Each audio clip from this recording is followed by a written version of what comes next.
जय माता दी मित्रों, हमारे यूट्यूब चैनल में आपका हार्दिक स्वागत है।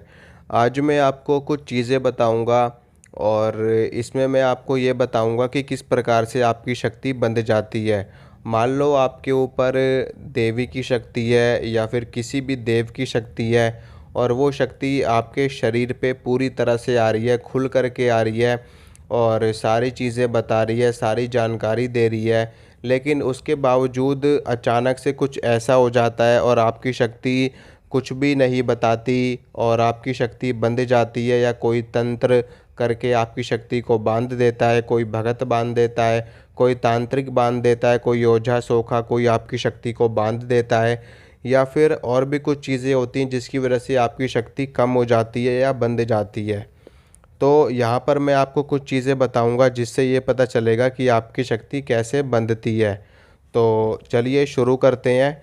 सबसे पहली चीज़ तो ये है कि अगर आपके ऊपर कोई भी देवी या किसी भी देव की शक्ति आती है, तो आपको करना क्या है, देखिए। सबसे पहले तो आपको कभी भी ढिंढोरा नहीं पीटना इस बात का।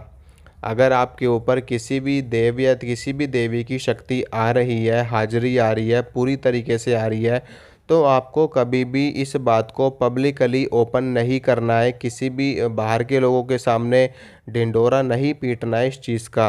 अगर किसी बाहरी व्यक्ति को पता चलेगा कि आपके ऊपर शक्ति आती है और वो बाहरी व्यक्ति कोई तांत्रिक हुआ, कोई भगत हुआ, या आपसे जलन करने वाला कोई ऐसा व्यक्ति हुआ जिसने आपके ऊपर तंत्र करवा दिया या आपकी शक्ति को बंधवा दिया, तो ऐसे एक तो ये चीज़ होती है, इस चीज़ को करने से आपकी शक्ति बंधती है।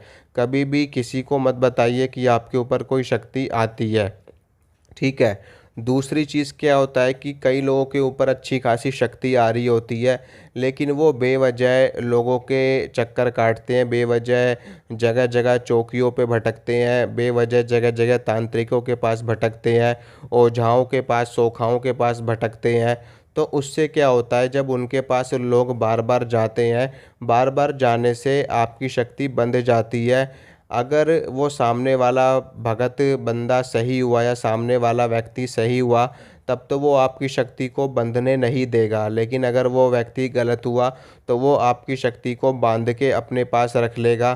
फिर आपके ऊपर दोबारा से वो शक्ति कभी नहीं आएगी, फिर चाहे जितना मर्जी भटक लेना, वो शक्ति बंध जाती है। और इसीलिए जगह जगह जाने से, जगह जगह भटकने से भी आपकी शक्ति का बंधन होता है, क्योंकि सामने वाले व्यक्ति को पता चल जाता है कि आपके ऊपर ये शक्ति आ रही है और उस शक्ति को वो बांधने की कोशिश करता है ताकि आप किसी का भला ना कर सको, आपके घर का भला ना हो।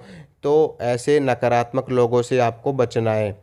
तीसरी चीज़ ये होती है कि अगर आपके पास कोई भी शक्ति है, मान लो आपके गुरु ने आपको कोई शक्ति दी है और आपको सवारी दी है और उन्होंने सब कुछ आपको बताया है, लेकिन बिना गुरु आज्ञा के आप लोगों को पूछा दे रहे हो, बिना गुरु आज्ञा के आप लोगों को बता रहे हो सब कुछ, तो ऐसे में आपकी शक्ति बंधती है।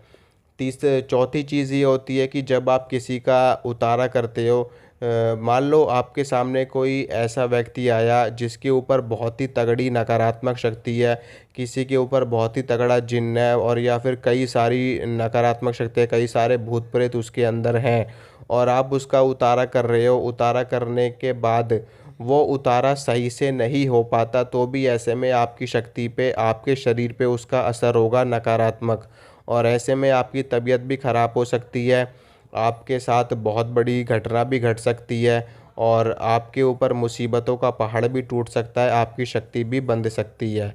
इसके बाद में अगली चीज़ ये है कि लोग क्या करते हैं कि देवी देवताओं की सवारी तो ले लेते हैं उनकी साधना करके, लेकिन जब सवारी आ जाती है, देवी देवता खुल करके आने लगते हैं, लोग सारी चीज़ें करने लगते हैं, अपने घर की परेशानियां भी दूर होने लगती हैं, लोगों की भी परेशानियां दूर करने लगते हैं, तो उसके बाद वो क्या करते हैं, वो साधनाएं करना बंद कर देते हैं।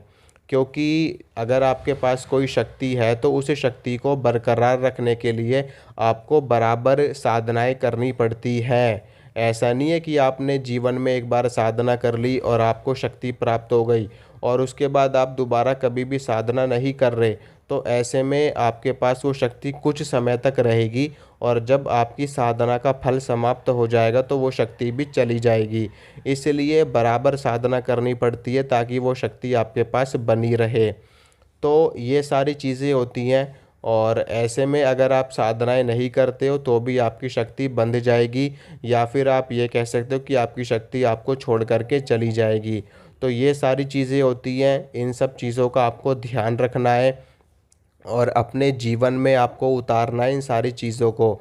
जगह-जगह नहीं भटकना आपको, ढिंढोरा नहीं पीटना आपको समाज में कि हमारे ऊपर कोई शक्ति आती है।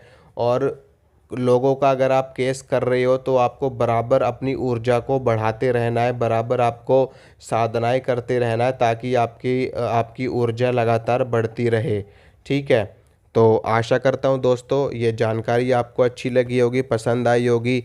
अगर आपको ये जानकारी अच्छी लगी है, पसंद आई है तो आप वीडियो को लाइक कीजिए और चैनल को सब्सक्राइब कीजिए, साथ में वीडियो को शेयर कीजिए। इसके साथ में अगर आपका भी कोई प्रश्न है तो आप अपना प्रश्न मुझे कमेंट बॉक्स में लिख सकते हो। मैं आपके प्रश्न का उत्तर देने की कोशिश करूँगा और उसके ऊपर एक विस्तार से वीडियो बना करके आपको जवाब देने की कोशिश करूँगा। ठीक है दोस्तों, मिलूँगा आपसे अगली वीडियो में। जय माता दी।